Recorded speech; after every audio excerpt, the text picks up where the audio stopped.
Welcome, Prowl Nation. Welcome to Lunchtime Detroit Lions Talk. It's brought to you by Lions Nation Unite. And guess what? 0-17, no more. So we figured out a way. All right, we're going to talk about the game, the offense, the defense, the bossed up, balled out players of the game, and the balled on players of the game. There were several of those. But first, let me kick it to my main man, the man of Steele himself, Curt Steele. What up, though? Welcome to the show, people. You know who we are. We are Detroit Lions on the Prowl. Your home for Detroit Lions news and rumors. And we got a jam-packed show today.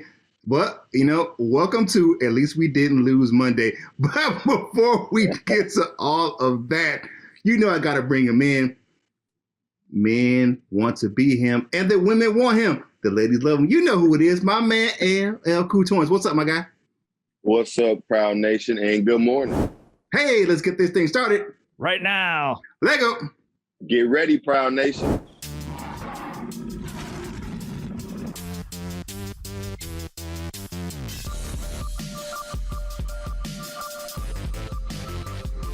We're going to get up, and on the way up, we're going to bite a kneecap off. Yes, sir. We in the deep. Hey, welcome back to the show. It's time to do some Detroit Lions talk. Jim, 0-17 no more. What you got on that, my man? Man, we found a way to not only not go 0-17, but still keep our number one draft pick hopes alive. Dan Campbell's a genius. Just kidding. We are still 0-8-1. Nobody saw a tie coming in this game, but I'll tell you what, it feels pretty good to we're not going to be 0-17. That is the bottom line, so I'm just saying, hey, you know what? That is absolutely excellent. I didn't want 0-17, but I still want that playoff spot. You guys are geniuses. What do you guys think? What a game. I think Dan Campbell did a decent job calling the game. I just think that it was some unfortunate incidents, a lot of injuries yesterday. It was on both sides on both teams. They just kind of piled up and piled up and piled up. But they didn't quit. They fought most of the game, and we got some personnel issues to deal with because Santoso is not the answer at kicker. When Cyber went down, I was like, holy crap. Because and my thing is, Santoso played in an open air stadium in Minnesota in college. So I'm like, how do you not know how to kick in the cold weather? But now the announcer said, and there is proven that outside of their own kickers, that is a tough place to kick. I think the only visiting kicker that really has a level of success is Justin Tucker. I hate to bring that name, but Justin Tucker is pretty that good. Matt Prater move is looking really good right now, right? Yeah. So, I watched him kick a 47-yarder yesterday. I was like, damn it. but I digress. But it was you know what though? I would say this. I enjoyed watching the game yesterday. That's probably one of the only games I really truly enjoyed watching, like the whole game. So I enjoyed watching the game. It was fun interacting with you guys in Lions Nation Unite. So that's all I can say. Hey, at least we didn't lose. Right. That's the overwhelming feeling of it all. I wish we could have got that win, man. But I truly think that this is the Lord's way of keeping me around you good people. That you guys are so good that they don't want me to come on here. Like, they don't want the Lions to win and me to come on here and do something so ridiculous that y'all won't put me on that y'all won't put me on with y'all no more. So that's what I just think they just prolong it another week and another week. Because I just, once it start getting close, I'm like, man, I ain't gonna wear no shirt. I'm gonna do this. But I'm whatever. It's like Jim said, and like we've been saying, no 0-17 now. But let's say if we were to win one, what does that do for our chances at the number one pick? Like, does that take us out of number one? Or would we still be ahead of? We're still number one now. I think we're still saying if we were to get one win. Oh, yeah, we'll still be fine. That may, because I think, is there a team that only has one win besides Texas. us? The I don't Texans. think so, because Miami won, Jacksonville had won. I think Texas have one win. I think that may make us number two if we win one game. If the Texans don't win, we have a tie, right? Because we have a tie. It will make us number two. That would make us number two, definitely. Let's hold on and see before we try to win. Let's see what the Texans do. But like I said, welcome to At Least We Didn't Lose Monday. Thank you for joining us for this show. You know who we are. We are Detroit Lions on the Prowl, your home for Detroit Lions, news and rumors. And thank you for making that goal to 3,000 possible. Now we're on the march to 4, so you know what you need to do. If you haven't done so already, go ahead and click on that subscribe button. Get on the bus, Gus, and join us on this mission to 4,000 subscribers. And you know it's still Salute the Service month. I'm still rocking that gear. Go over to fanatics.com, get yourself some Salute the Service gear. The 100% of the proceeds from the sale of those items, you know, like I got on a hat, I got on the jersey, they all go to veterans organizations or nonprofit military organizations like TAPS, the Pat Tillman Foundation, the USO, Wounded Warriors, and those like organizations. So go ahead and get yourself some Proud Nation gear over at, some Salute the Service gear over at fanatics.com. The link is in the description. A portion of the proceeds, a small portion, go to help us grow the content on this channel. Jim, it's time for your family discussion topic for today. What you got?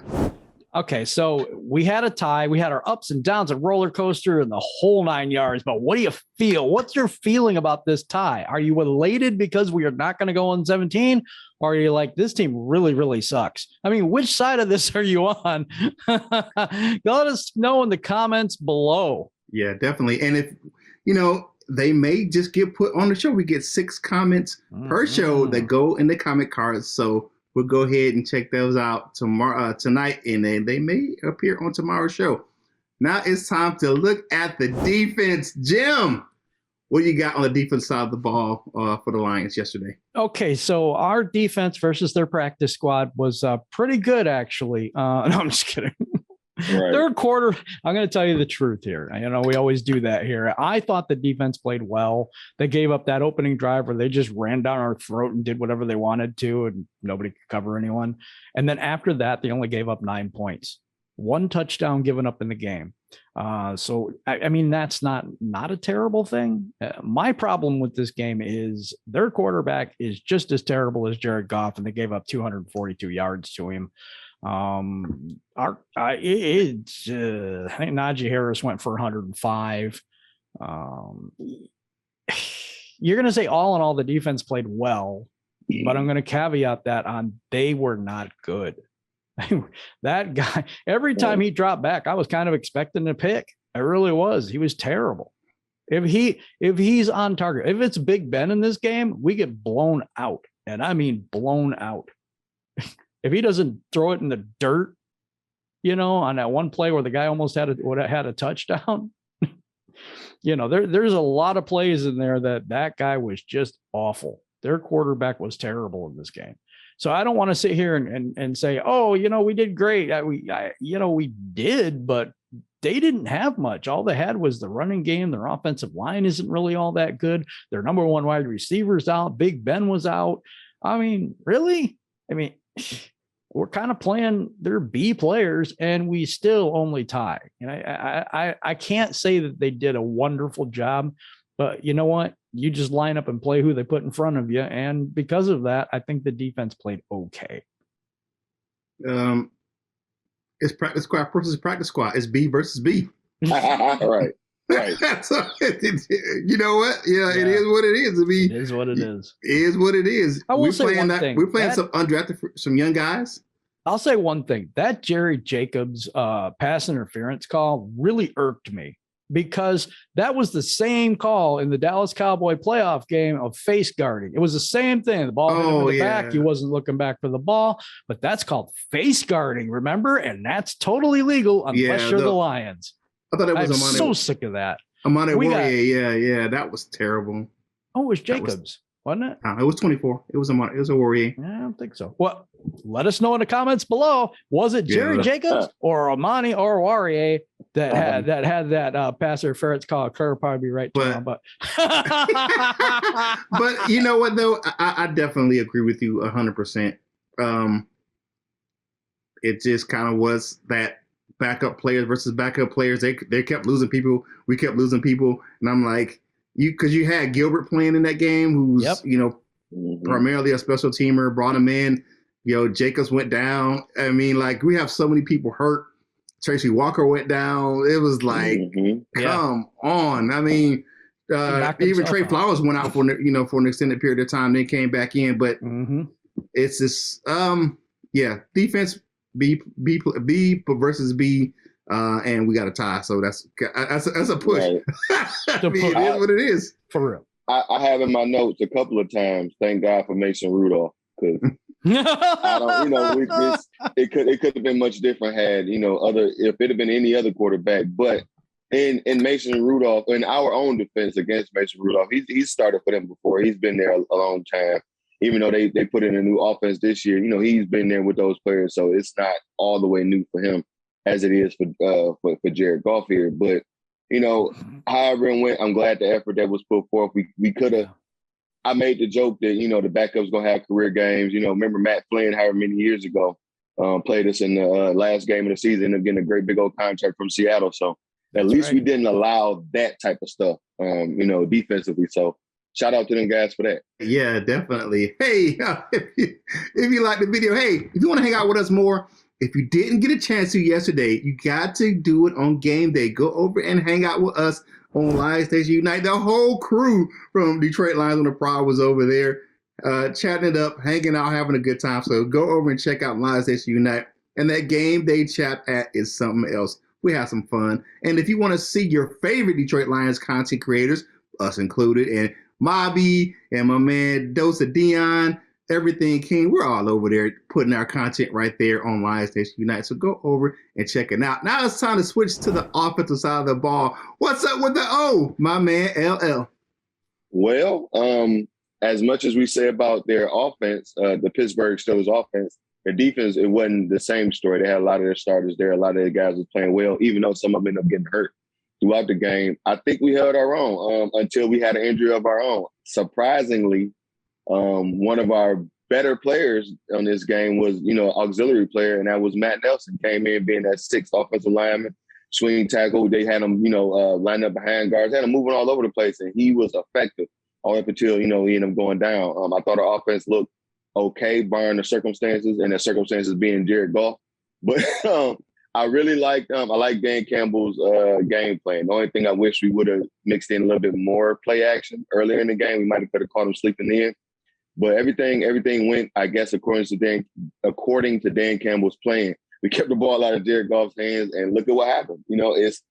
I don't know. It's and even when Jared Goff did drop back the passes, like he still was missing people. It's like you throwing it to the wrong guy, Steele. But overall, I'm glad. If there's anybody out there who wants to buy your boy a jersey, get me a Penei Sewell jersey. I really love that kid, man. He right tackle, left tackle, wherever he's at.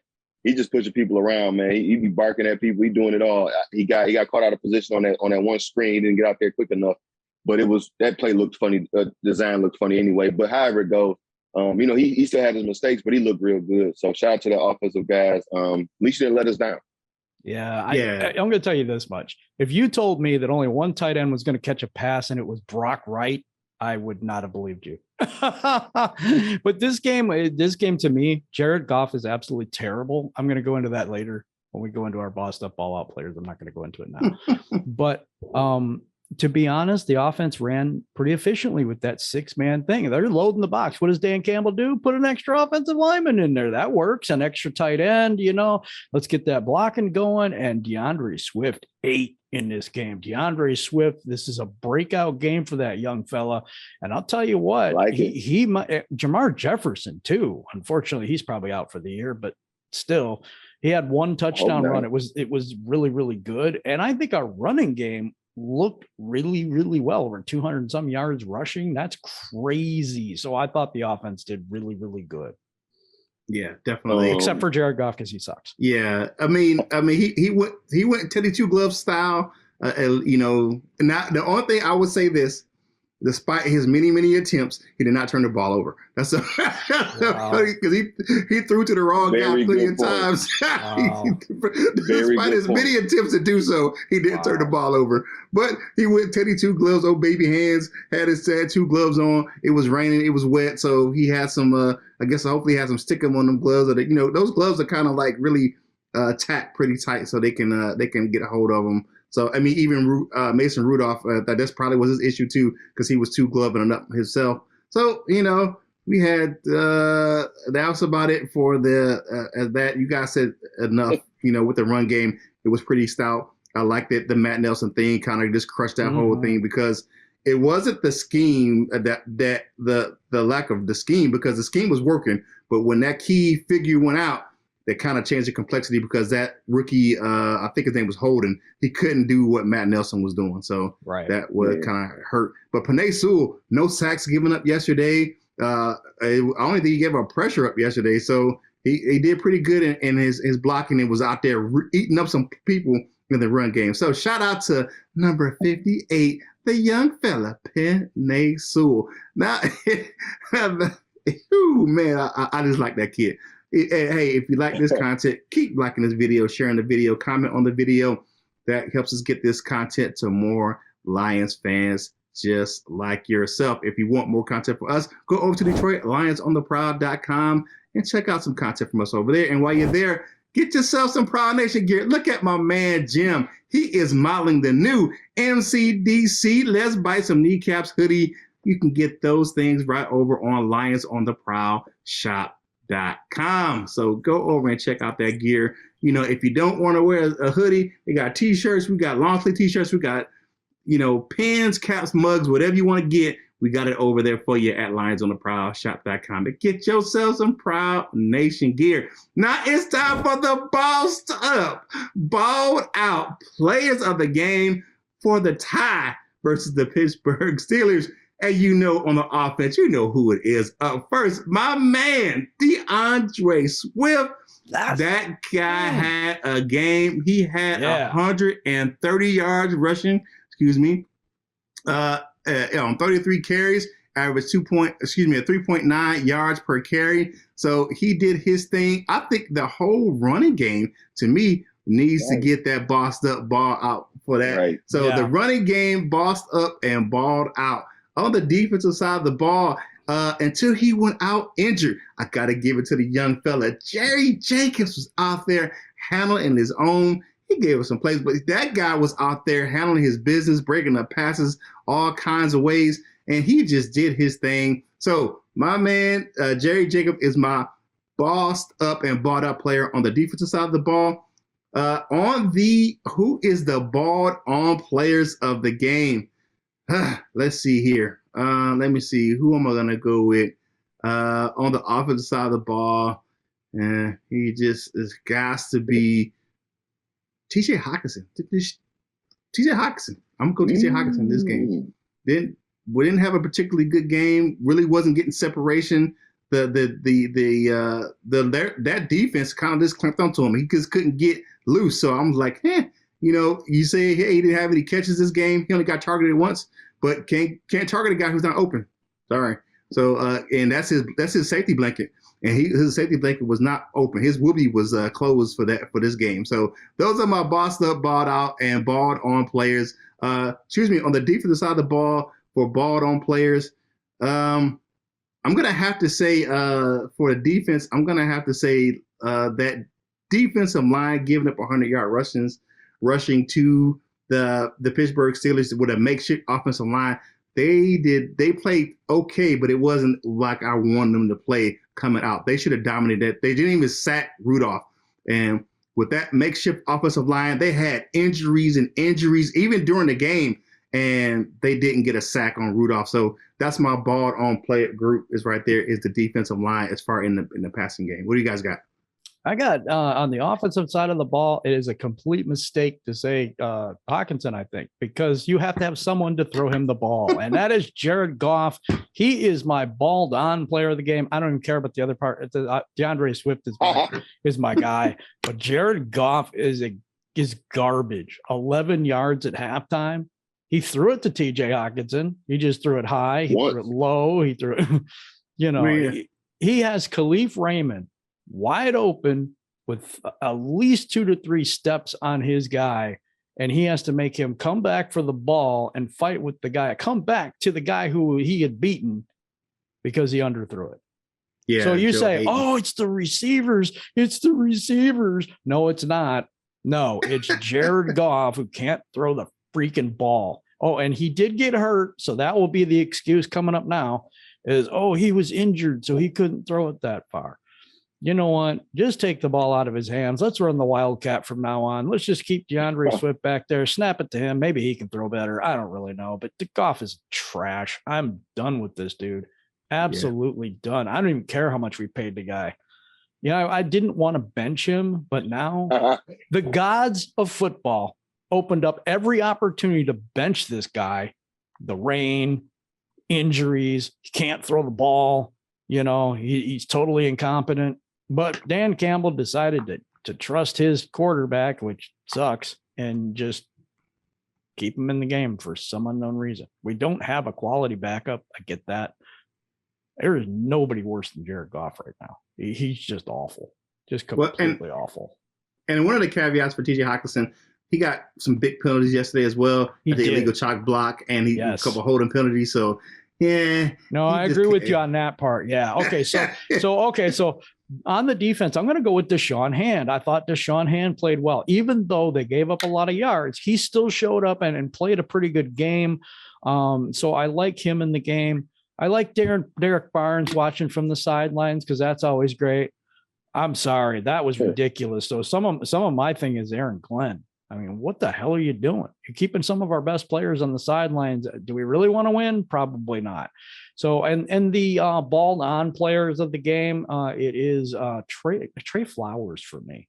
Trey Flowers just didn't do much of anything. Wasn't good in coverage. Isn't good in, isn't getting any pressures. I mean, and he didn't really stop the run either. So, I mean, it's tough. It's tough one out there, but I thought Trey Flowers played pretty poorly.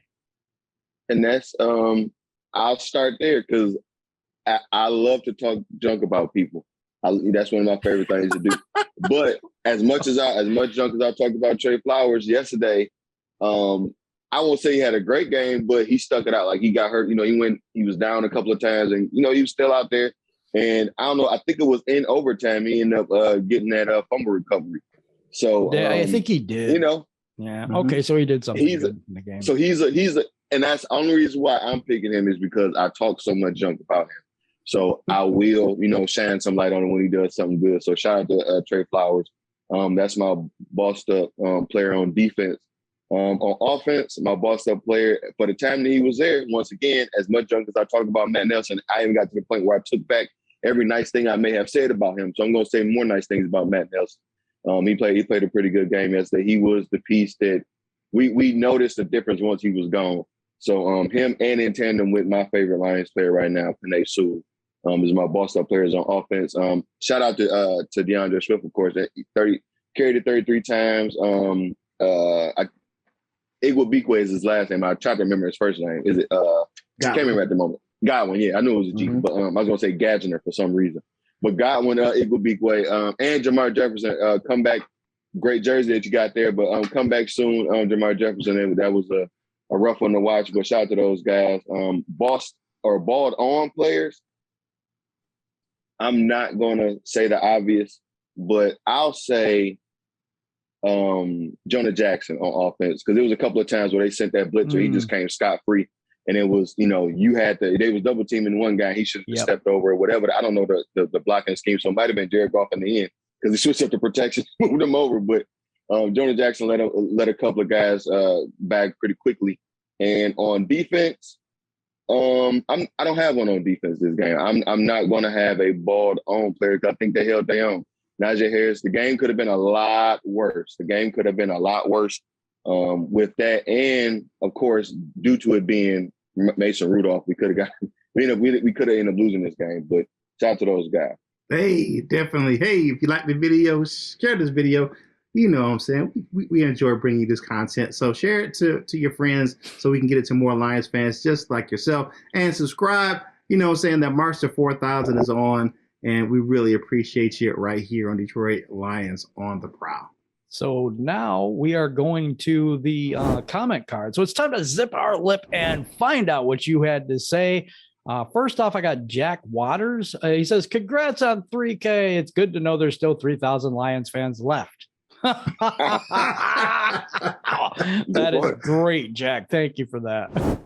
Drew Lamb says, I believe the only reason they decided to sign a wide receiver that our coaching staff are probably assesses Jared Goff.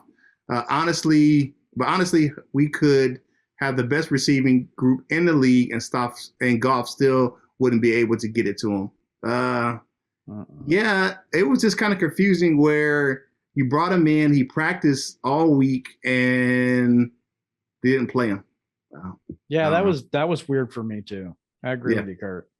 Mm-hmm. Yeah, but anything offensively that's wrong or the decision that they make, I feel like they made it based upon upon Goff. So I don't blame them. Left Wing Loke 19 says, what you think this is kind of odd, though, that once we released Williams, it wasn't a few days later that this kid asked for a release himself. What? I'm not sure. I don't understand that. I think Reynolds asked for. I think it had nothing to do with Williams getting released. I think it's more of his situation in Tennessee where he wasn't getting any run. I see what he's Reynolds? saying. Okay. Yeah. Does it correspond that we needed a wide receiver and then he asked for his release to come here? I don't know about that. I don't know about that. I just think he wouldn't get no run up in Tennessee. Right. Yeah.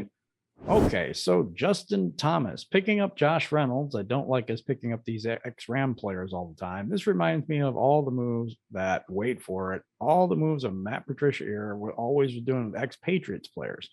We've seen how that thought process worked out for us last time.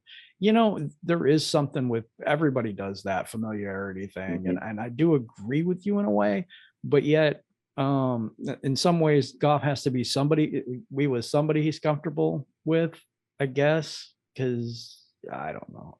How many ex-Rams do we have? I mean, we traded for True, right, and we only signed one. So I don't see him like that's 3 players that's on the Rams. Well, we have Brockers and that came from the Rams at Goff. We have we Reynolds. Do have and Reynolds. I think that's if we have more, correct us if we're wrong. But now one thing I add is we didn't give any of those former Ram players top of the market value. Yeah, and getting about $19 million. That's the difference. Yeah, that's the difference. We were giving the Patriots starters monies and they would be players. Yeah. Yeah. All right. Chris Amick says, I like this move.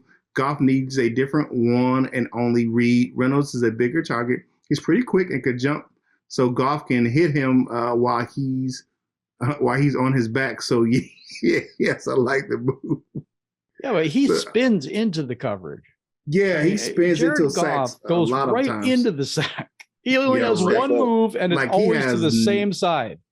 He has no pocket awareness whatsoever. It's horrible. He has no awareness whatsoever. Yeah. I said that exact same thing, Jim, out loud yesterday. That's his thing. It's just he's like, oh shit, and then he is to that side, and it's like the spin move of doom. That's what we're calling it from now on. Tony Haven says it is low risk, but like LL mentioned, what if he comes in and Goff still misses everyone? We need Reynolds stuff. No, I think you got it there, Tony. I think you're onto something. Thank you, definitely. So I mean, I'm bashing on Goff a little bit, and I have been for quite a while since I actually went and seen him and stuff and seen the difficulties he had. I'm just to the point where it's like, okay, you know what? We may need to try something else. But anyway, we'll get into that. We'll get into that. Anything else? I'm pretty just sure. About. But now it's time for my favorite part of the show. It's the dessert with my man Curt. All right, so it's Salute to Service Month, but before I digress, Delightful Bites is sponsoring Dessert with your man Curt. Dessert with your man Curt is always brought to you by Delightful Bites. So Delightful Bites still have the football special going on. You get 4 helmets, 4 logos, and 4 footballs of your favorite team for $35. Go over to the link in the description below on the Facebook page, or you can email her at delightfulbites18@gmail.com. Delightful Bites, custom cookies and desserts for any occasion. Get your cookie on. Now, I'd like to salute my man. His name is Mike Archambault. He's a lifelong Lions fan, Air Force veteran, and he is a special ed teacher. So he could teach me. Double salute to him. You know what I'm saying? Served over in Afghanistan, did a couple tours. So salute to Mike Archambault for serving our country and to serving the special needs community. That's near and dear to my heart. You know, I have a son that has autism, so I always have a special place in my heart for a special education teacher. So Mark Archambault, salute to you, my man. Yes. And that's your dessert with your man Curt, brought to you by Delightful Bites. All right, now it's time to take a walk over to that wall of fame, and let's find out who's on that wall today. Okay, so you know our Broads members are highlighted by my man Detroit Drew, Justin, 10 Kate. You know we got Smoke and Jeremy over there as well. In our server members, we have the Batman of the 313, Mr. Scotty the Bear, the Frenchman, and Go Lions. Oh. And our Go members, we definitely have Mr. Reliable Michael Huck himself. The tornado, the F5 is definitely blowing through the building over there. You got Randall Flag 606, the Mr. Rough and Raw himself, North End Ken, and we have the Dr. Detroit. He is always in. To become a member of the Wall of Fame, click the Join Now button down in the description. Yeah, final thoughts for today. This was such a roller coaster. I would call them the cardiac cats, but it's just neither team wanted this win. It's like, here, you have it. No, here, you have it. No, here. I mean, it just looked like neither team wanted to win this game. But Pittsburgh had won 4 games in a row. It was at their stadium. And to me, I don't want to settle for stuff, but the tie was pretty good. We were not expected to win. Even though, and I had pregame, they even said it. They said, yeah, all these people are out. Nope, the Lions won't win. Well, they were right, but they didn't lose either. Right. And that's, you know, I don't really believe in moral victory. So I don't know if this will be a moral victory, but at least we didn't lose. You know, we didn't get the victory, but at least we didn't lose. And it might have seemed like they're might have been playing for a tie or, you know, playing for whatever else besides a win, just so we can stay in the running for whatever that's going to come with the number 1 pick. But shout out to those guys. We don't got to talk about 0-17 no more. And as always, be kind and, you know, happy Monday. Hey, my final thoughts for today, like everyone said, welcome to At Least We Didn't Lose Monday. But like I said, I enjoyed the game. It's going to be interesting to see what the team does, going forward. So just it helps me set up the rest of the second half of the season. Cleveland got hammered yesterday, so I don't know. You know, we can go if we can run the ball like we did, get Nelson healthy. We can give them a run. So long as they were competitive, so I enjoyed the game yesterday. Always. Hey. You know who we are. We are Detroit Lions on the Prowl. You're home for Detroit Lions news and rumors. And we appreciate you checking us out right here on Detroit Lions on the Prowl. Like we've always said about success. Success is not measured by how far you fall, but how far you bounce back up. And the Lions bounced back to at least get a tie yesterday. So I can't say that I'm disappointed in that game yesterday. I'm just like, what you gonna do? So, you know, we really appreciate you. Subscribe to the channel. Go over and check us out over on Lions Nation Unite. Hang out with us over there. And we appreciate everything you do for us right here on Detroit Lions on the Prowl. It's Monday. So the grind starts today, baby. So you know what you got to do. Finish your drink and get back to work, baby. And whatever you do in life, you got to boss up, ball out, and be the best version of you that you can be. For my fellas, LL and Jim, this is Curt Steele, and we will holla at you real soon.